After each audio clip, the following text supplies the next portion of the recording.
साहब तो लगातार ये कहते हैं कि चुनाव लड़ना है, गारंटी शुदा लड़ना है। क्या मेरे चेहरे से लगता है कि मैं चुनाव नहीं लड़ूंगा? वो तो पूर्ण तरीके से आश्वस्त है कि टिकट जैसे उनको मिल चुका हो।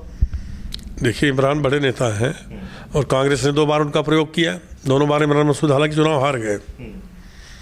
तो ये एक धड़ा कांग्रेस का ये है जो राहुल गांधी और प्रियंका गांधी को ये तर्क दे रहा है कि इमरान पर 2 बार प्रयोग किया गया, लेकिन दोनों बार इमरान चुनाव हार गए और इमरान के आते ही चुनाव हिंदू मुस्लिम हो जाता है, लिहाजा भाजपा जीत जाती है, इसलिए क्यों न किसी हिंदू को टिकट दिया जाए। अब उसमें पूर्व MLC गजय सिंह भी लगे हुए हैं प्रयास में, 1-2 नाम और है, वो भी लगे हुए प्रयास में। भाजपा देख रही कि इमरान लड़ते हैं कि नहीं लड़ते हैं। अगर इमरान नहीं लड़ते हैं तो वही बता रहा हूँ ना कि दोनों एक दूसरे का मुँह ताक रहे हैं, और ऐसी परिस्थितियाँ तब होती हैं जब राह कठिन हो। भाजपा को भी तीसरी बार, मतलब अब पिछली बार हार गए थे राघव लखनपाल शर्मा जी, उन्हीं पे दांव लगना है, लेकिन पक्के तौर पर नहीं कहा जा सकता, अभी तक भी नाम की घोषणा नहीं। आप ये भी मानते हैं कि राघव लखनपाल शर्मा पर ही दांव लगाना चाहती है पार्टी? कितने कुछ इन चीज़ों को लेकर आश्वस्त हैं? देखिए, क्योंकि उनके आसपास और कोई उसने प्रभा मंडल का नेता नहीं है बीजेपी में यहाँ पर जो लोकसभा के चुनाव लड़ने वाला हो। राघव को 3 बार MLA रहे हैं, राघव 1 बार सांसद रहे हैं, उनके फादर बड़े राजनीतिक, उनका बड़ा राजनीतिक कद्दावर लीडर थे।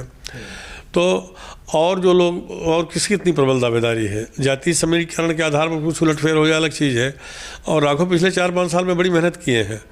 एक तो होता है चुनाव हारने के बाद लोग घर बैठ जाते हैं कि जब आएगा चुनाव तो 2-4 महीने पहले देखेंगे।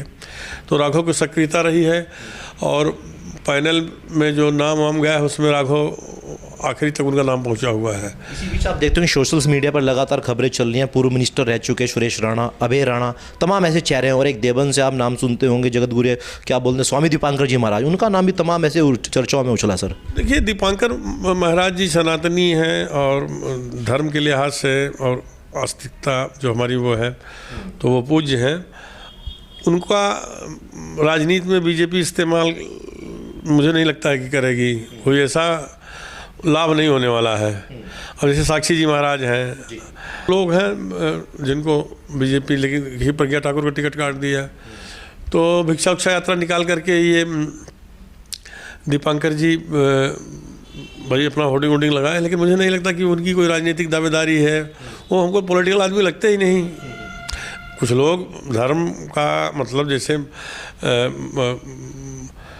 साधु महात्मा होते हुए भी सक्रियता है उनकी राजनीति में, तो मुख्यमंत्री योगी आदित्यनाथ को ही देख लीजिए, तो शुरू से ही हो।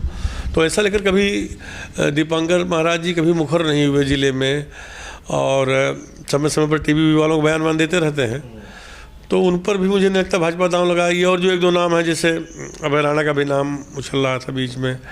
अब सुरेश राणा की जहाँ तक बात है, सुरेश राणा बड़े लीडर हैं और कैबिनेट मंत्री रहे पिछली बार, इस बार हालांकि चुनाव हार गए। तो लेकिन यहाँ ठाकुर गुर्जर वाली लड़ाई आपको जानते हैं कि महाराज मिहिर भोज को लेकर के जो हुआ था, तो भाजपा की एक आशंका ये भी है कि अगर हम ठाकुर बिरादरी से किसी को उतार देते हैं तो गुर्जर नाराज़ हो जाएंगे।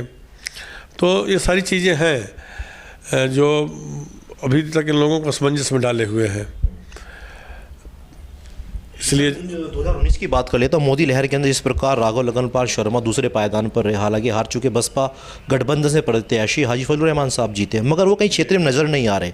ये भी चर्चाएं चली कि समाजवादी पार्टी में जाने जा रहे हैं, और बीच में माविया अली जो पूर्व विधायक रह चुके हैं देवबंद से, उनके कार्यक्रम में शिरकत करते देखे आशू मलिक के साथ तमाम ऐसी फोटो वायरल हुई। देखिए, जहाँ तक हाजी फजलुर रहमान की बात है, वो कोई पॉलिटिशियन नहीं है, वो मीट के बड़े कारोबारी हैं, और जब आदमी पे पैसा वगैरह आ जाता है तो उसको थोड़ा राजनीतिक चस्का लगता है। तो उनको भी राजनीतिक चस्का लगा, मेयर का चुनाव लड़े हार गए, और बसपा गठबंधन था पिछली बार सपा का, तो आपको पता है वहाँ कैसे टिकट वगैरह मिलता है, तो उसको हासिल कर लिया। तो हाजी फजलुर रहमान चुनाव नहीं जीते थे, वो समीकरणों की जीत थी। तो अब वो इसी फिराक में थे कि बसपा अगर अलायंस में आ जाएगी तो हम ले देकर टिकट ले लेंगे, तो इसलिए वो मौन है। उनका सपा में जाना ना जाना या उसमें कोई मायने नहीं रखता है।